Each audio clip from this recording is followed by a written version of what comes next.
57 years ago, an alien race known as the Nunsuch attacked Earth and killed 95% of humanity. The survivors were forced to live underground, and only a few ignorant stragglers refused to leave the surface. For anyone else, the only way to come back outside is to become a soldier and take a job at an outpost, where tours of duty last 100 days. Once the soldiers finish their training, they receive the usual speech about fighting for their future, and a bunch of tanks take them to their respective outposts. On their way out, they watch how other soldiers drag the stragglers into a fort known as Exilion. Eventually, the tank stops at the Cerberus outpost to drop someone who fails to get inside the bunker because the door is jammed. Instead, he takes the stairs to the watchtower, and the computer pricks his finger to activate through DNA identification. The system congratulates him on the start of his service and reminds him of his duties. He must maintain the defense circle, monitor the security cameras, keep an eye out for the Nunsuch, and if he sees any stragglers, he must take them to Exilion. Someone runs a system check and contacts his commander to report that he didn't find the soldier he was supposed to replace. But the commander explains that the previous guard had to be evacuated because of medical reasons. He also reminds someone that he must report every 12 hours and that he's forbidden to leave his operational area. Afterward, someone checks the dining hall and finds it in a messy state, even stepping on some broken glass. To settle in, he proceeds to clean up, arrange his rations, and polish the glasses. In the evening, he reports everything is in order and requires the code for the bunker. Since the entrance is damaged, he'll have to go outside and take an alternate door. Once he's inside the bunker, he's delighted to find a little bobblehead of Elvis and takes it for his desk. Next, he spends a few hours of the night keeping watch outside for any aliens while enjoying a cigarette. That night when he goes to sleep, he dreams of kids in white dancing around. From then on, someone goes through the same routine anyway. The system wakes him up and reminds him of how many days are left until the end of his service. Then someone exercises on the balcony and has a shower, which reveals all soldiers have a special tattoo on their necks. This is followed by a system check, a territory check, and a meal made with very basic rations.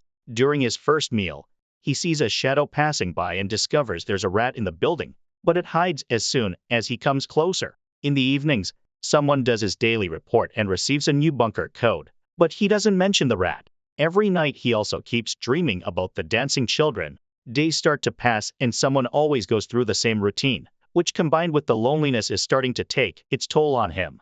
After 2 weeks, he wakes up to find the rat on his stomach. Excited, someone grabs it and tries to keep it under his helmet for a better look, but as soon as he turns around, the rat escapes. Suddenly, an alarm starts ringing and the system alerts someone of an attack from the Nunsuch near another outpost. Someone runs to the balcony and sees explosions in the distance while hearing from the computer that the stragglers rescued by that outpost were all killed. Just in case, someone double-checks the security cameras and sees something moving in the bushes, so he reports it to his commander as a possible alien. However, his boss dismisses it as some animal because the Nunsuch aren't in his area. Some days later, the rat approaches someone while he's eating, and he manages to make it stay by offering some food.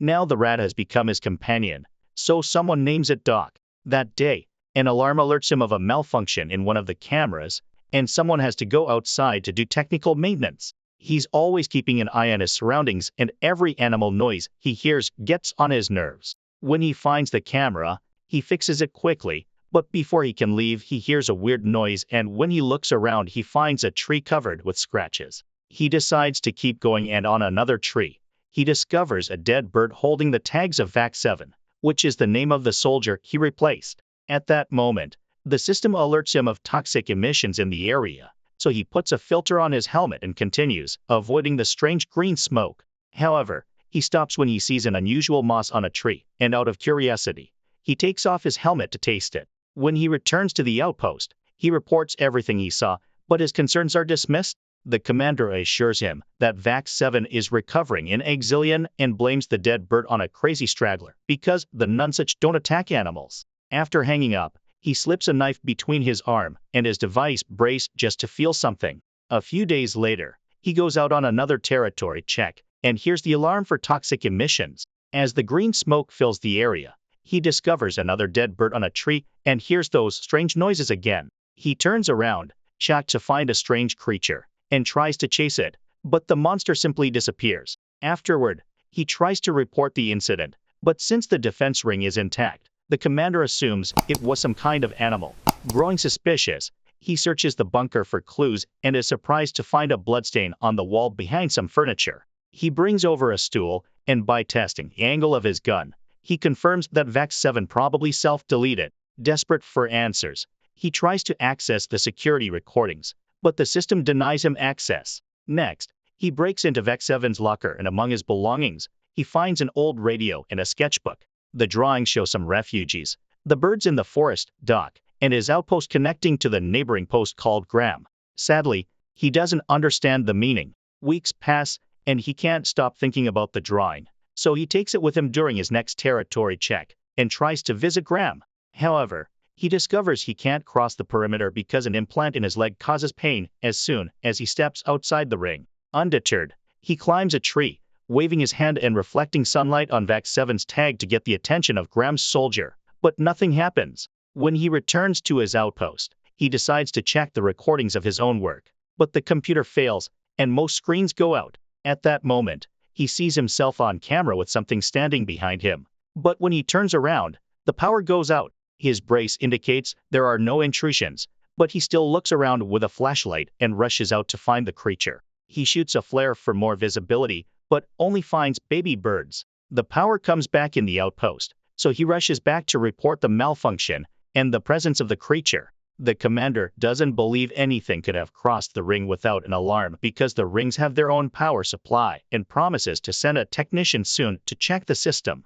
After hanging up, he tries to access the archive again, but all the old data was lost due to the electrical surge. The only image left is the last few minutes, confirming there was something behind him. The next day, he tries to go through his usual routine but starts feeling sick. He takes some medicine, but is so upset and nervous that he breaks a glass while trying to clean it. Suddenly, he hears a children's song coming from the locker and discovers it's the radio. It's Kerr, the soldier at the Graham outpost, asking for VAX 7. He tells him about the replacement, and Kerr immediately hangs up, saying communication among outposts is forbidden. Later, the electricity surges again, so he calls the commander to ask about the technician, who was supposed to be there days ago. The commander explains there was an attack on another post with no survivors, so the technician is moving slowly to avoid unnecessary risks. After hanging up, he tells Doc that he doesn't trust his superiors anymore. Days continue to pass, and he is still sick. While doing another territory check,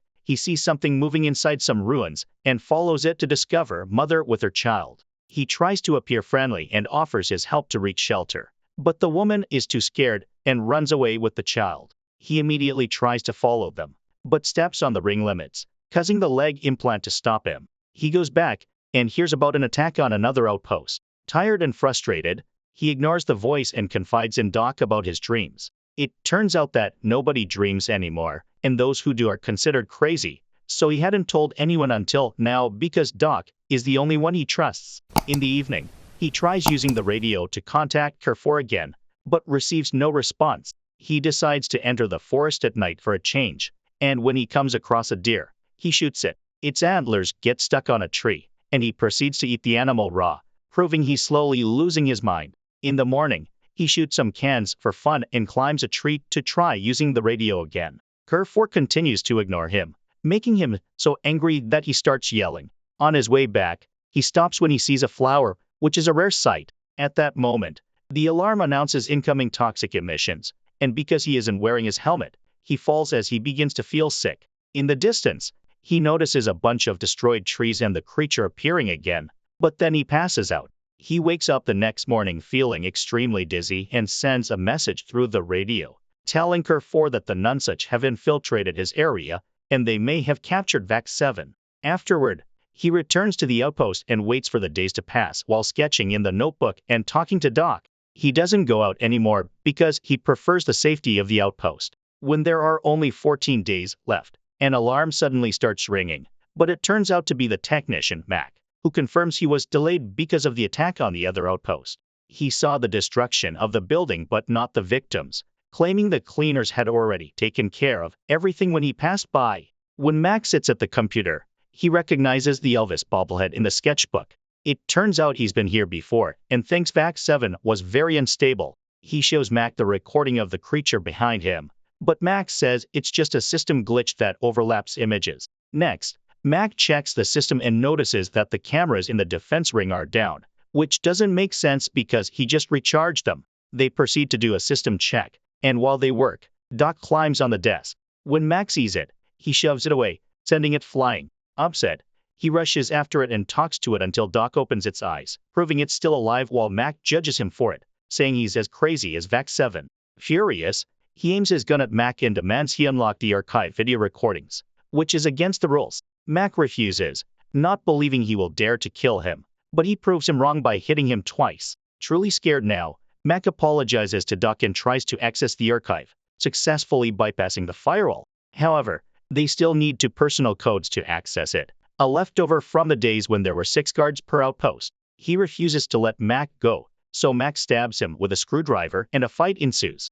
Despite being hurt, he quickly overpowers Mac. However, Mac retaliates by hitting him on his wound. Wasting no time, he starts choking Mac by pressing on his breathing device, but pulls back when he notices Mac's eye going red. While retrieving his gun, Mac shares his experience with the aliens when he was a soldier many years ago. His team's helicopter crashed in the desert, and only he and 1 other soldier survived. Mac went looking for help, and when he came back, his partner was missing both ears. Later, when a sandstorm hit them, he finally saw the shadows of the Nunsuch hiding in the storm, and they quickly killed his teammate. Their screaming also caused Mac's ears to bleed, and his body felt unbearable pain, making him realize his friend got rid of his ears to make it stop. When rescuers finally found Mac, his lungs were full of sand, and his larynx was heavily damaged. This is why he must wear the device to breathe now, in case he needs him again later. He decides to lock Mac in the bunker. Then he takes care of his wounds and gets some medicine before sending his report, pretending everything is fine. When the commander asks about Mac, he says Mac already fixed everything and left. Afterward, he finally contacts Carrefour and gets his code so he can access the archive. He finds the old videos and watches Vac 7 starting well with his job, going through the routine, and befriending Doc. However, Vac 7 slowly started to lose his mind and severely damaged the computers, explaining the power failures. He calls Carrefour to share his theory, believing the Nunsuch don't exist. He argues that nobody has actually seen the aliens or their supposed victims, suggesting the government fabricated a story to send people into exilium. With natural resources dwindling, the privileged classes wanted to hoard them while soldiers hunted down stragglers to hide them underground or kill them. This, he reasons, explains why the mother and child didn't want his help. Carrefour dismisses this, thinking he's as crazy as Vac 7, and plays an old nursery rhyme that used to call him Vac 7. Disliking the song, he hangs up. A few days later, with only a week left of his service, he's struggling to stay sane and doesn't notice Doc hiding in a can. Suddenly, the system announces the Nunsuch are advancing through the northern border, causing him to rage. He throws the can at the screen and then smashes it with something harder, inadvertently killing Doc. Losing his last thread of sanity, he walks outside naked and lies on the grass, waiting for the green smoke. The creature he's been seeing appears and chases him through the woods. He finds the deer's antlers and uses them to beat the creature until it's dead, only to discover the body is Vac 7, who had gone feral. Determined to uncover the truth, he gets his gun and confronts Mac, accusing him of lying and driving Vac 07 AD. He believes spreading fear among soldiers and stragglers is part of the government's plan. Mac, indifferent, just wants to go back to his family, but he needs him to turn off the defense ring's power supply. Ignoring Mac's warnings, he threatens to kill him until he explains how to do it. Afterward, he calls Carrefour, telling him he plans to visit so they can escape this madness. He packs his things, leaves behind a drawing of his face, and frees Mac, who leaves on his bike. He burns his army tag, buries Doc in a proper grave, and runs through the forest to the ring, enduring the pain in his leg to cut the power cables. This triggers an alarm, but he smashes his brace to shut the system down, turning off all the screens in his outpost. Minutes later, he reaches the Graham outpost, surprised to find the doors open. Upstairs, he finds the room wrecked, with no signs of Carrefour except for blood and guts on the ground. His ears start bleeding as he hears a loud screeching. Looking out the window, he's shocked to see the Nunsuch are real. Their spaceships attacking because the defense rings are down, thanks to him. Feeling guilty, he runs, dodging attacks from the ships. A projectile hits nearby, sending him flying against a tree. Before they can shoot again, Mac appears to rescue him, but a nunsuch destroys the vehicle and decapitates Mac. Terrified, he runs again, dodging attacks until he reaches the bunker. Unable to enter without a new code, he manages to get it from his brace and locks himself inside just before the nunsuch catch him. Hearing them screeching in the corridor, his head starts to hurt. He hides, but the aliens break down the walls to find him. One opens its mouth as he shoots his weapon, leaving the final result to the imagination. Make sure to subscribe and turn on notifications so you can watch more videos like this. Thanks for watching. Thanks for watching. Thanks.